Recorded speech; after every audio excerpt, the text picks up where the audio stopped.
those in there, okay? Nah. Today, I've already let Mr. Smith know that you've been recommended. Right. But you got to apply. Functional master stamp today.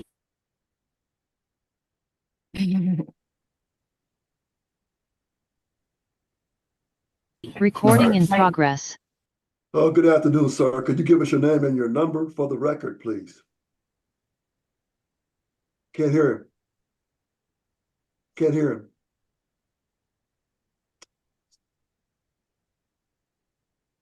We can't hear him. Recording stopped.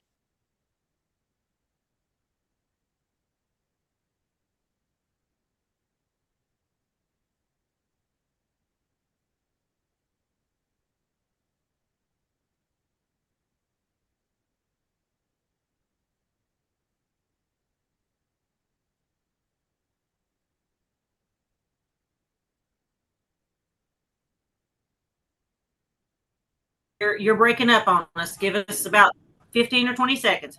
Okay.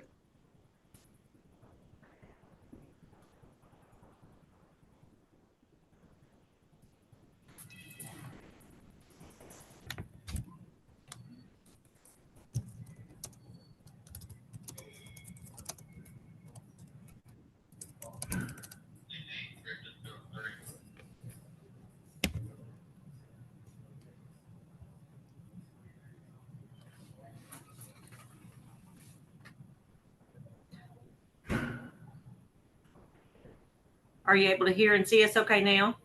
I can hear and see you. Can you hear and see us? Yes, we can. Okay. Yes, sir. Recording in progress. Okay, sir. Could you give us your name and number for the record, please? Could you give us your name and number for the record, please? Stephen Johnson, 120533. Okay, Mr. Johnson, can you hear me talking to you right now? Stephen Johnson, 1205. Yes, sir. Can you hear me, Mr. Johnson? Yes. Okay. My name is Mr. James. My colleagues that you see on the screen there are Miss Fields and Miss Wiggins. And the three of us will be conducting your parole eligibility hearing today. Yes, sir. Okay. So I'm gonna looks like you've been before the parole board before, so you have a pretty good idea of how the format flows.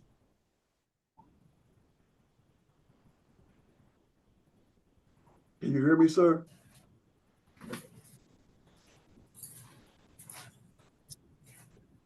It'll. Can you hear me now?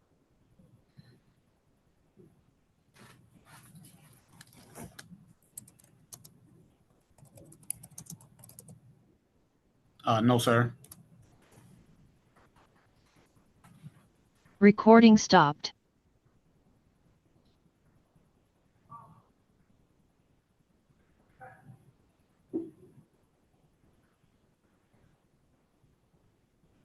Okay, how about now? Can y'all hear me now? Yes, sir. Okay, that's Recording in progress. Okay, Mr. Johnson. You've had a parole hearing before, is that correct? Can you hear me? Sorry.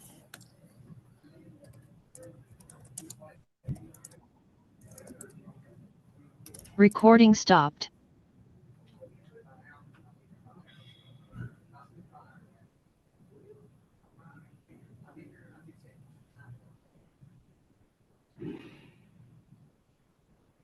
Okay, say something. Can you hear me now? Can you hear me? Yes, sir. It's still about 2 to 3 seconds delay, just letting you know. Can you hear me now?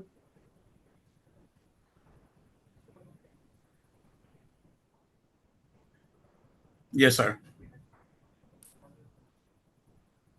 I think it's like delaying like about maybe 5-second delay. Yep. Okay, let's try it. We got to try to get through this. Recording in progress. Okay, Mr. Johnson, can you hear me now? Yes, sir. Okay, Yes, Mr. sir. Johnson. Mr. Johnson, I'm going to read your record card, and then we'll go from there, okay? Yes, sir. Okay, so you are Stephen Johnson. Your number is 120-533. You are medium custody there at Lee Adjustment Center.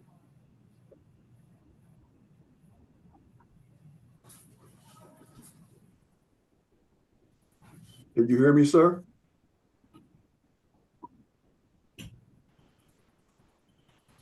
Yes, sir.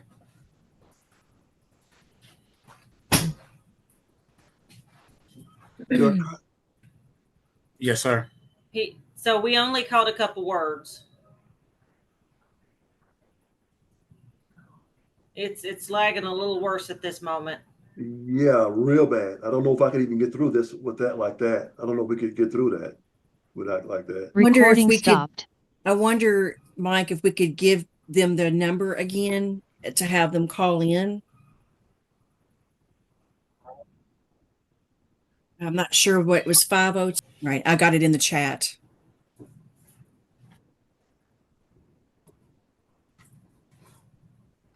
$564.94.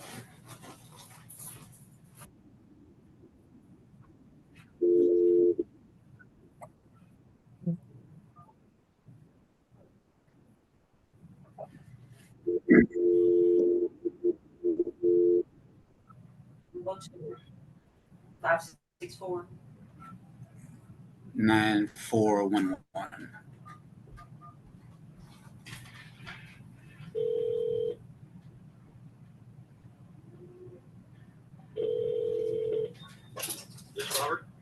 Hi, this is Christy from LAC. Oh my goodness. You know, I thought it was just us, but I really do think it's the Zoom thing because nothing else I've got, nobody else is having issues. Well, I can't imagine it be the Zoom because everybody else is. I don't know. I mean, the only thing I think is Because even our network is over the phone, so you and I wouldn't even be able to talk. can you reboot that computer real quick? I can. Yeah. Let's just try that. I need to stay on the phone. If that doesn't work, I can give you an audio only. Okay. Call in on the phone, listen to it. But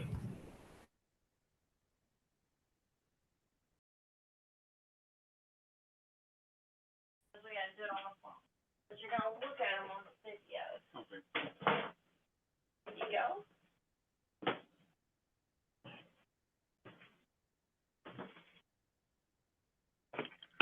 And you can adjust, we can adjust that computer so you can see your photos there. Can you hear him? Yes, I can hear you. Can you hear us? Yeah, yes. Yes, sir. Recording in progress. Good afternoon, sir. Could you give us your name and your number for the record? Stephen Johnson, 120533. Mr. Johnson, my name is Mr. James. My colleagues on the screen there are Mrs. Fields and Miss Wiggins. And we are here today for your parole hearing. It looks like you've been before a panel before, is that correct? Yes, sir. Okay, so you got a pretty good idea of how the format is going to flow? Or do I need to explain Yes, it to you again? I got an idea. Okay, great. Okay, so I'm going to start off by reading your record card and make sure it's correct. You're Stephen Johnson.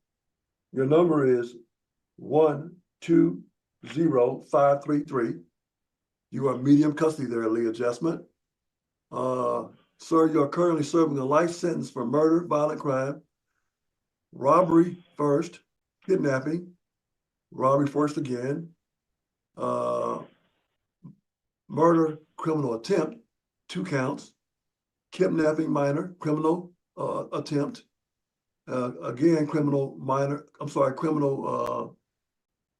kidnapping a minor, criminal attempt, and then finally, promoting contraband first.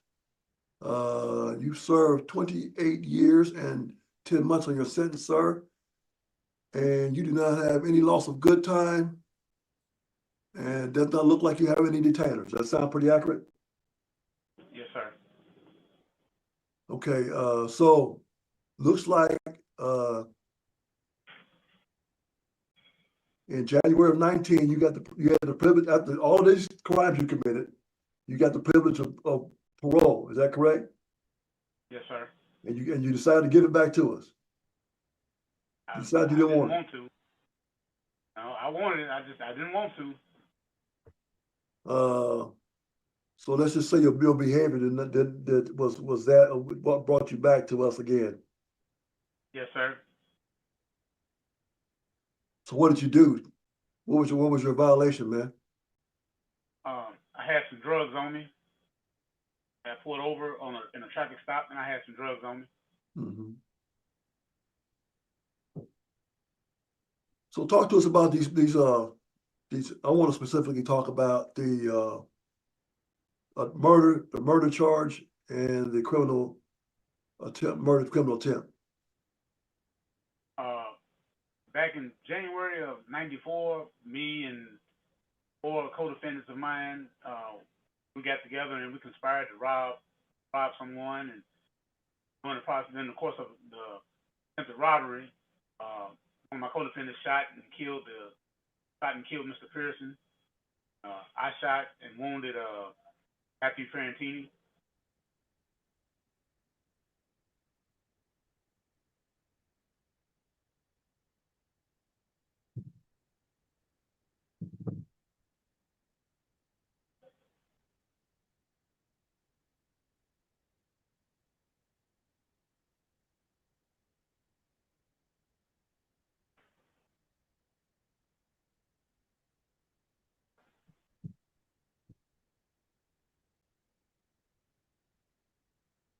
Are you there? Are you there? Yeah, I'm still here. I'm just reading some Sorry. information. How old were you when you committed these crimes, sir? 16.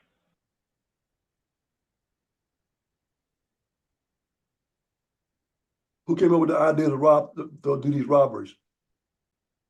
It was a co-defendant of mine, but I mean, all of us kind of talked about it, and like I told them, even though we talked about it and no one's supposed to get hurt, I know when we set out to do wrong, there's no guarantee that things are gonna go the way you want it to be. Yeah, we all conspired to do it. So when Mr. Pearson was the first victim, is that correct? Yes, sir. So you all stopped, got him. What did you all do, man? Y'all just he was parked somewhere, or what? How did y'all come in contact with him? We stopped him, and one of my co-defendants got in the car with him and held the gun on him, and I got in the back seat, drove out when we were supposed to rob him and let him out, but my co-defendant decided to shoot him. I feel mostly responsible for that because I'm sure I could have stood up and did something other than that. First of all, we didn't have to be there. Being 16 years old, we didn't have to be out there doing that in the first place. We should have been at home studying for school, but I had dropped out and they had dropped out. And like I say, my thing is, I can admit now that I was a coward. That was a cowardly act. That's just something I've learned from that incident. Okay, then y'all had him get out the car, and you said your partner, what was his name? Kunta Sims. Sims shot him? Yes, sir.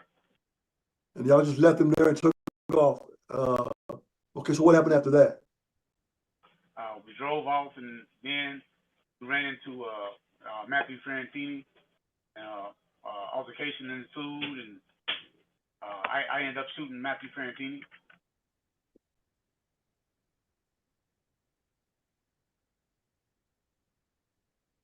Why? The cowardliness of it.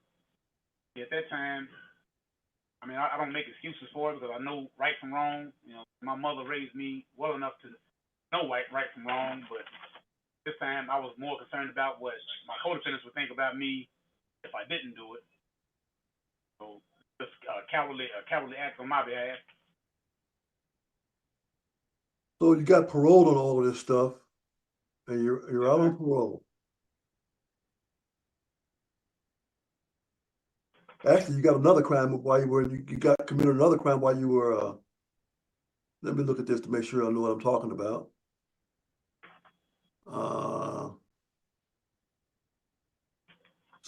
Smuggling in a cell phone Yes, into sir. the institution. Yes, sir. I was caught with a cell phone. Yeah. And you get these charges, and then you got a charge while you in, you got a felony while you were in the institution, and then you got out. Yes, sir. And your response to them giving you your parole was to go back out and commit crimes again. That's the way it looks, but that was not my intention. So you got a new felony arrest. You got stopped. What's going on there, man? I was on my way to work, and I got pulled over because my license plate light was out. And during the course of the stop, he realized I had drugs in my pocket.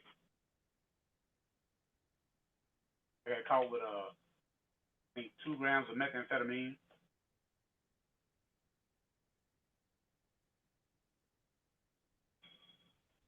Seems like me to me, Mr. Johnson. You don't value freedom. I know that's what it seems like, but sir, I assure you that I do value my freedom. And like when I seen them last year, they asked me why I had the drugs on me. I told them why, and it sounds ridiculous, but it was true. About the job that I had at the time was I was working third shift. We worked like 6 nights a week, like 8, 9 months straight. It was just one of those jobs where I really wanted to keep, and I was willing to try anything to stay up because I wrecked my car once, falling asleep behind the wheel, and a coworker came to me and gave it to me and was like, "Well, this will help you stay up." Like I say, I know right from wrong, and I shouldn't have done it, but I decided to try it anyway just to keep the job. I was in fear of losing the job. I've had many jobs working at night, Mr. Johnson. I've never had to take drugs. I realize it can be a struggle sometimes to stay up, but I've never had to take drugs in order to stay with my job. So that's pretty weak, but that's your response. I'll take that. Okay, so they told you to do something, right?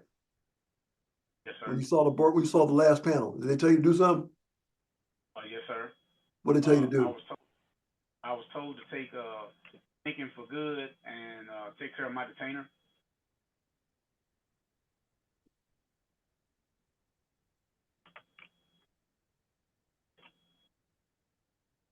I'm just understanding your issue is drugs, but you didn't take anything related to your substance abuse. When I signed up for SAP, I was in SAP. They terminated me from SAP, saying I didn't fit the criteria for the program. So I appealed it to, I guess, the regional director, and he concurred with SAP. They said that due to some statute, I don't fit the criteria for it because I had no history of drug use. Okay. Well, it looks like you were recommended for it in 22. Yes, sir.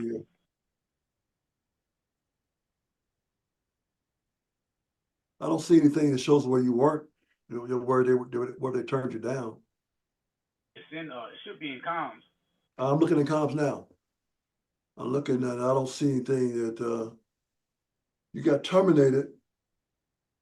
Okay, I see. That was in 2022. I'm talking about since you came back. So this is a. Yeah, this is since I've been back.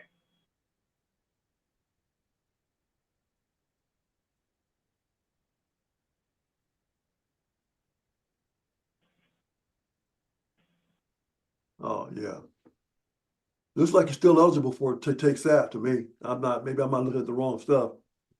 But I don't see anything that says you're not eligible for SAP. They just told me that I didn't fit the criteria for the program. Yeah, I don't see anything in here that says that. I wish I had brought my letter, because it's on the tablet. On my tablet, you can see it in comms, the appeal and the termination thing.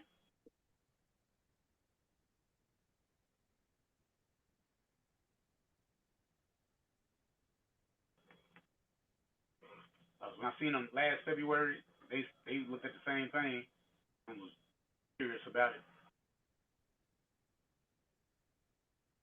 That's why they told me to take Thinking for Good. Okay, so you took Thinking for Good. Yes, sir. What did you learn?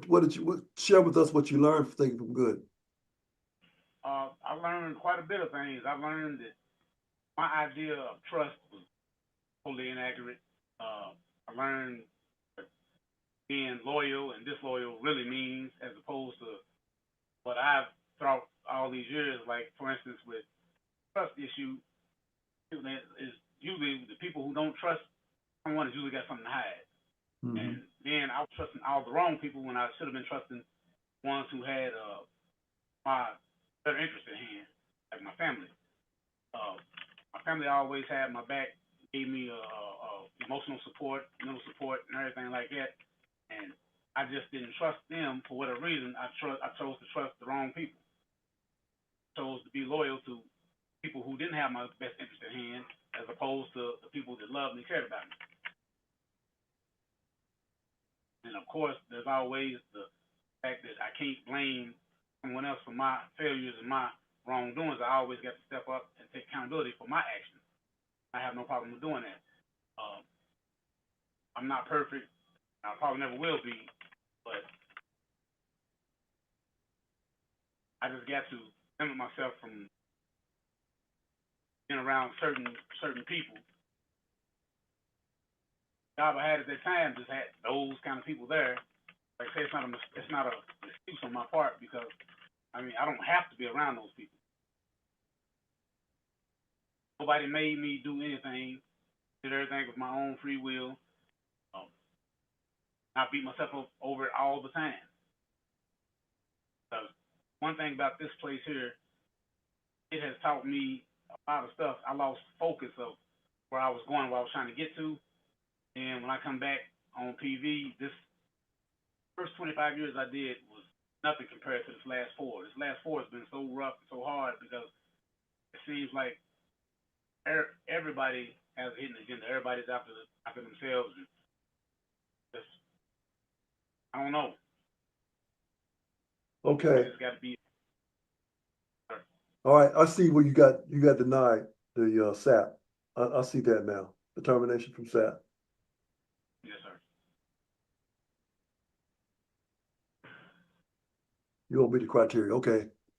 Okay. So now let's talk about this disciplinary, man. You saw the board in February of last year, and you got a disciplinary in April. What's that all about, man?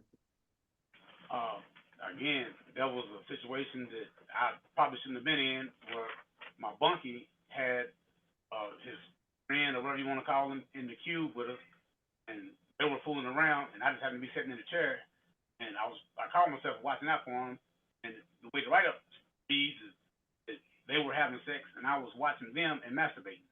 I was sitting in the chair, I had my hands in my pants, and they looked. Okay.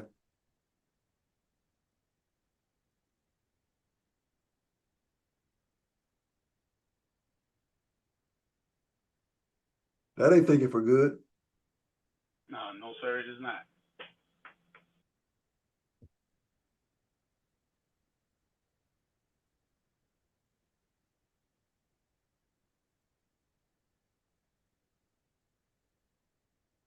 So what's your parole plan?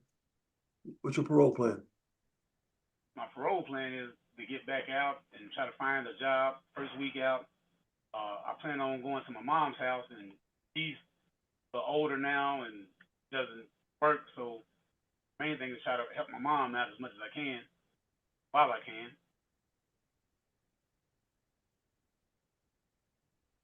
I already have several jobs in place that are willing to hire me. Mainly, one of the jobs that I had previous when I was out, the third shift job, that job is still there, and they always told me I could come back.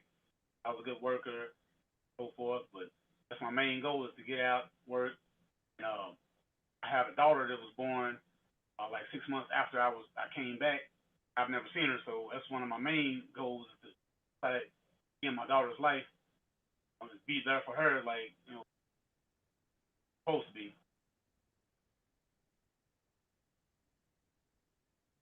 Is that where your mom stays at? Where is that? Is that Paducah.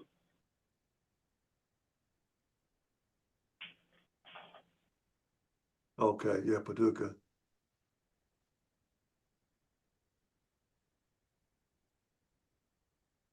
You don't think that'd be a strain on your mother, you staying there? Well, no, because she wants me there. I talk to my mom quite frequently, and I just talked to her like a couple days ago, and she asked me, what my parole date was. I told her the 18th, and she was like, well, she told me that they came and checked on the house and whatnot. She asked me to call her and tell her exactly what happened as soon as I get done with the parole hearing. I thought I would. She told me she's gonna make sure I stay straight. Sure Do you think you got a substance problem? No, sir. Believe it or not, I don't. That was the first time I even did drugs like that. That was the first time ever. I only did it a couple times before I got caught. Yeah. Thankfully, through the grace of God, it's been around as many addicts and stuff that I've been around now. I pray to God and thank God that I didn't get that far gone. Okay, Mr. Johnson, that's all the questions I have for you. Let me see if my colleagues have any questions. Ms. Wiggins? Sorry. I don't think I have any other questions. So I do have a quick one. When was the last time you did use drugs? The night I got pulled over. Okay. I thought that's what I thought you said, but it was just a little bit of a hearing difficult for me, so I just wanted to make sure. Okay, I think that's all the questions I have. Thank you. Thank you, Ms. Wiggins. Ms. Fields? No questions, Mr. James. You've covered it well. Thank you. Thank you, Ms. Fields. Okay, Mr. Johnson, that will conclude the interview portion of your hearing. But before my colleagues and I break for deliberation, is there anything you'd like to share with us? Yes, sir. I'd just like to say thank you for listening to me today in the parole consideration. I'm sorry that I had to come back in front of y'all like this. This is behavior I exhibited in is not indicative of the person that I've become. I've always learned and tried to do better things, and that's a mistake that I made, and I own up to it. Sorry, like I say, I'm sorry that I had to come in front of y'all like this today. Okay, thank you, Mr. Johnson. Remain seated there. We're going to go to our deliberation room, and we'll be back with you momentarily, okay? Yes, sir. Recording stopped.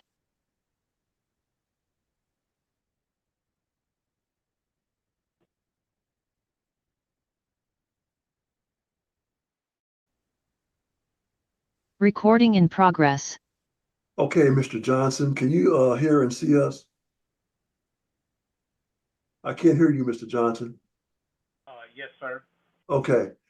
Mr. Johnson, after reviewing your file and more importantly, after I interviewed with you, and I will tell you this before I tell you what we did, there was some significant discussion going on about whether you should be paroled or not. So there was some discussion. But we all did agree that we were going to parole you, sir. Now look, there ain't no more there. You know, this is I told you when I first started interviewing you that you gave it back to us the first time. You gave you an opportunity. You went out there and you did something. You violated your parole after committing the crimes you committed, which we thought were very significant crimes. But it's our decision to parole you, sir. And here's your stipulations: no contact with the victims and/or victims' families while on parole without PNP approval in advance.